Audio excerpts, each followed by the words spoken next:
扎克娶了别人。周围的宾客纷纷鼓掌，称赞这对金童玉女。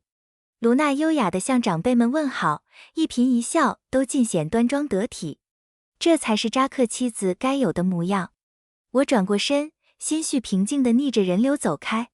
坐在候机大厅里，手机突然弹出几十条消息和未接来电。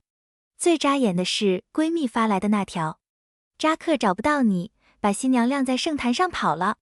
我抬头就看见扎克冲破阻拦闯进大厅，眼神里满是怕我消失的慌张。他从口袋里掏出一枚钻戒，跪在过道中央。之前的戒指弄丢了，扎克紧紧攥着我的手，眼眶通红。别生气，我买了新的。这个曾经骄傲的男人，连一枚钻戒都留不住。我轻声说：朗先生，我不需要你的戒指，你该把它戴在斯科特小姐手上。戒指哐当一声掉在地上，保安很快将它架了出去。机舱窗外，扎克哭得撕心裂肺。我没有回头，我清楚地知道，我于他而言不过是个无足轻重的秘书。第一次帮扎克谈成大项目时，他以我的名义捐了数百万给天文学会，还特意为我买了一座天文台。他倚着栏杆，修长的手递来一个礼盒，打开看看，里面是一枚3克拉的粉钻。扎克察觉到我的惊讶，笑了笑。午夜时分，他为我调好望远镜，璀璨的星河映入眼帘。一个微凉的吻轻轻落在我的唇上。所有人都说我是最幸运的，能在他身边待最久。连我自己都开始觉得，他或许是有那么一点喜欢我的。直到我亲耳听到了真相。那天，我像往常一样去酒吧接扎克。他慵懒地坐在 VIP 包厢里，语气轻佻。先给他一巴掌，再给他一颗糖，昆恩只会记得好的那部分。他晃着酒杯，我怎么可能喜欢他这种女人？男人不会爱上身边的姑娘，不过是玩玩罢了。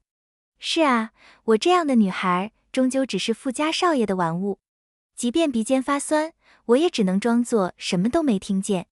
朗先生，该走了。我递过他的外套。包厢门关上的瞬间，也隔绝了那些嘲讽的目光。扎克说那只是玩笑，让我别当真。他知道我总会原谅他的。扎克将头靠在我的肩上，我微微侧身，却被他高大的身躯揽住。别生气了，他转过头，轻轻吻了吻我的耳垂。我盛起醒酒汤，转移话题，喝点汤睡吧，明天还有会。那天晚上，他想让我留下。他灼热的手掌贴在我的腰上，有意无意地摩挲着我的皮肤。房间里的温度渐渐升高，却被一串铃声骤然打破。是他那位当红女星情人打来的。扎克不耐烦地挂断，皱着眉，越来越烦人了。他会结束这段关系，却很快又会开始另一段。扎克的情人换了一个又一个，从未动过真心。就连他送我的钻戒，也被我戴在左手拇指上，那象征着权力与财富，而非爱意。这种失望就像喝一壶酒，他浅尝辄止，我却醉得不省人事。不是他没有真心，只是这份爱太微薄。我并不特别，只是最容易被拿捏罢了。我从小就是扎克的跟屁虫。为朗家服务是希诺斯家的传统。父亲常说，他年轻时受过朗家恩惠，此后30年一直做着朗家的司机。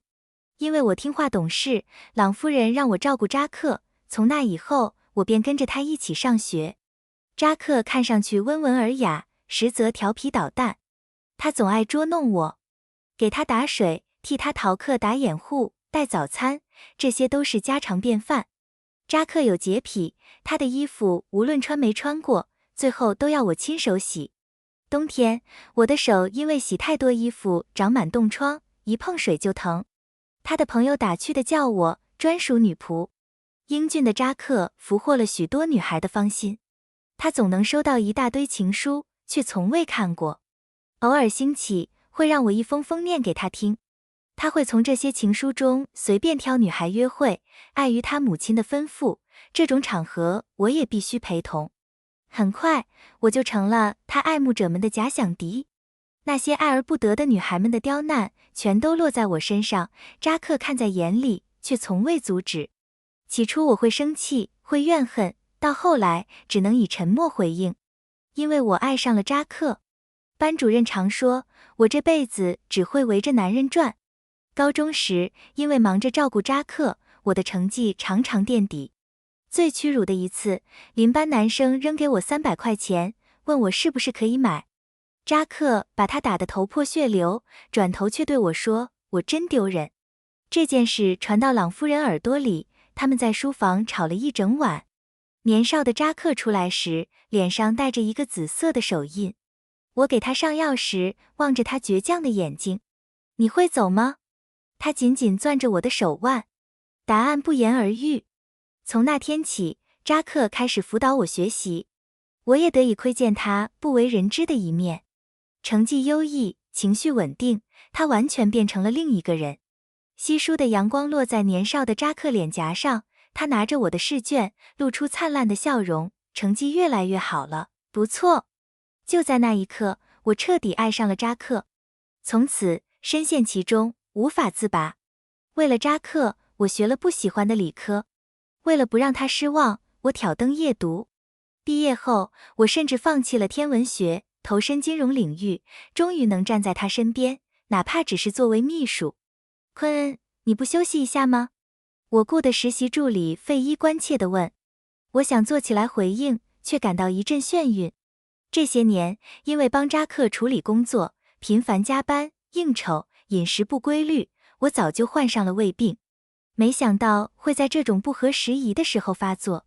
费伊说今天没有特别安排，我可以在公司休息。我点点头，将头靠在办公桌上。药物的副作用让眼皮沉重不堪，睡意席卷而来。扎克怒气冲冲地推开休息室的门，我猛地惊醒。昆恩，为什么不去外勤？他改了行程，我却没收到消息。对不起，昆恩姐，你说想休息，我就把你手机拿去充电了。费伊红着眼睛递过手机，朗先生，是我的错，和昆恩姐没关系。我接过手机，急切地说，我现在就去。费伊会接手你的工作，你不用再跟着我了。扎克语气冰冷。听到这话，我打量着眼前的年轻助理，她模样清纯，像一朵不谙世事的小白花。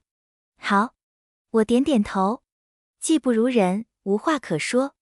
这个女孩正是扎克喜欢的类型。费伊很快成了新的红人，就像曾经的我一样，集万千宠爱于一身。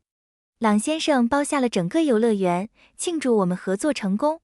费伊兴高采烈地宣布，今晚大家都去。他笑着转向我，昆恩姐，你也会来吧？我歉意地摇摇头，今晚有安排。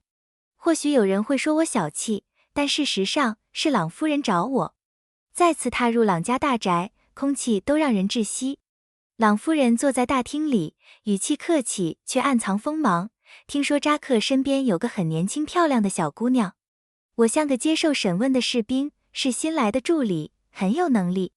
昆恩，你知道我一直信任你。朗夫人握住我的手，笑容却未达眼底。扎克年轻时胡闹也就罢了，他年纪不小了。我挑了几个门当户对的姑娘，想听听你的意见。他摊开几张照片，每个女孩都貌美如花。没有什么比亲手为心上人挑选未来妻子更荒谬的了。朗夫人对我和扎克的关系一直睁一只眼闭一只眼，因为我听话可控。但费伊变数太多，朗夫人一点也不喜欢。既然朗夫人想当好人，那我就只能做这个恶人。费伊和扎克的感情进展神速，他古灵精怪，懂得撒娇示弱，很难让人不喜欢。这些日子，他们像热恋中的少男少女。看多了扎克的逢场作戏，我早已麻木。他以往的情人用钱就能打发，但费伊不一样。他穿着扎克送的名牌衣服，告诉我爱情是无价的。500万，我开门见山，他不会娶你的。但我拥有他的真心。费伊不为所动，这是无尽的财富。我放弃了劝说，工作还在继续，我却成了局外人。公司里流传着扎克即将订婚的消息。在和费伊大吵一架后，他终于想起了我的存在。那天深夜，我在酒吧找到了烂醉如泥的扎克。但我不是一个人。他刚从国外回来的发小贝利，肖也在。贝利歉意地看着我，抱歉，我刚回来，不知道他现在住哪儿。扎克高大的身躯重重地靠在我身上，嘴里嘟囔着费伊的名字。气氛尴尬到了极点，我只想赶紧离开。醉酒的扎克试图吻我，呼吸交织，我却只觉得苦涩又可笑。朗先生，你认错人了，我轻声说，眼泪不受控制地滑落。帮他系安全带时，我注意到座位底下有一个脏兮兮的太阳玩偶。那是多年前我送他的毕业礼物，曾经骄傲地挂在他的车里。如今，他的位置早已被一个空气清新剂取代。我小心翼翼地捡起玩偶，放进包里。这辆车再也不是他的家了。送他回家后，我没有停留。第二天，我们都装作什么都没发生。费伊和扎克和好了。我面无表情地整理着文件，试图屏蔽他们令人作呕的对话。当费伊又一次发出娇媚的笑声时，我再也忍不住了。朗先生，股东大会还有20分钟。哎呀，也不是什么重要的会，改期不行吗？费伊娇滴滴地说。扎克正要答应，我抢先一步，你母亲也会到场。他犹豫了一下，让费伊先离开。可就在他收拾东西时，一个熟悉的声音从他包里传来，是我劝说他离开扎克的录音。办公室里的气氛瞬间凝固，扎克的脸色阴沉下来。暴风雨即将来临，他突然怒吼：“昆恩，谁给你的胆子？”文件散落一地，刚倒的咖啡泼了满地。我只是例行，我刚开口，啪！他的手狠狠甩在我的脸上，一阵火辣辣的疼。门开了，我捂着脸，心里却异常平静。扎克，你疯了吗？贝利不敢相信自己看到的一切。扎克难以置信地看着自己的手，伸手想碰我的脸。不是，你为了那个女人打昆恩，还是我让她去劝的？怎么，连我也要打吗？朗夫人的手掌狠狠落在扎克脸上，你越来越不像话了。费伊从未见过这样的场面，吓得躲在沙发后面。贝利把他拽出来，扔到走廊里。朗夫人的声音充满怒火，你这样让斯科特家怎么信任你？他不是在为我辩护，他惦记的是卢娜，扎克的未婚妻。我知道自己不该再停留，转身向门口走去。费伊蜷缩在门口，泪流满面。我走过他身边时，他用充满恨意的眼神瞪着我。扎克的那一巴掌终于打醒了我。费伊拥有他的真心，卢娜拥有他母亲的认可。我什么都没有，什么都不是。我握紧拳头，却感觉到拇指上的粉钻疙的皮肤生疼。那天，我把自己的东西搬出了扎克的公寓，只留下了钥匙和那枚钻戒。关上房门的那一刻，我也关上了人生的一个篇章。我被调离了秘书岗位，偶尔在公司碰到扎克，也只是上下级之间客气的问候。在员工食堂吃饭是一种莫名的自由。不知为何，我和扎克碰面的次数越来越多，有时在电梯里，有时在食堂。他像阴魂不散一样，我总是匆匆转身离开，不敢停留。虽然和新同事不熟，但贝利经常来公司，我们渐渐熟络起来。等这事平息了，你会回到他身边当秘书的吧？贝利递给我一瓶可乐，我忍不住笑了。别指望了，你不想吗？他挑眉，因为和扎克的矛盾，这份工作更轻松。再说，我对他又没感情，在乎什么？话一说出口，连我自己都觉得空洞。贝利了然地看着我，有些沉默，格外尴尬。我转头就看见扎克站在门口，他的眼神深邃难懂，紧紧盯着我的脸。他突然开口，今晚我们能不能……抱歉，我有项目要忙。我打断他，落荒而逃。我给贝利发了条怒气冲冲的消息，他答应过要陪我喝酒的。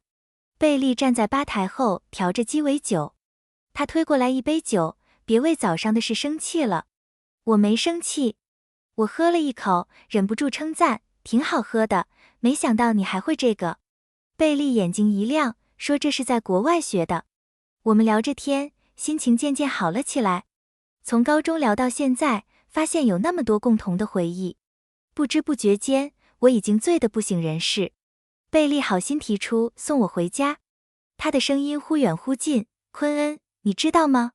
我曾经给你写过一封情书，那时候你眼里只有扎克。我努力集中精神，听着贝利认真地说，他没把那封信交给你，对不对？贝利叹了口气，俯身帮我解开安全带。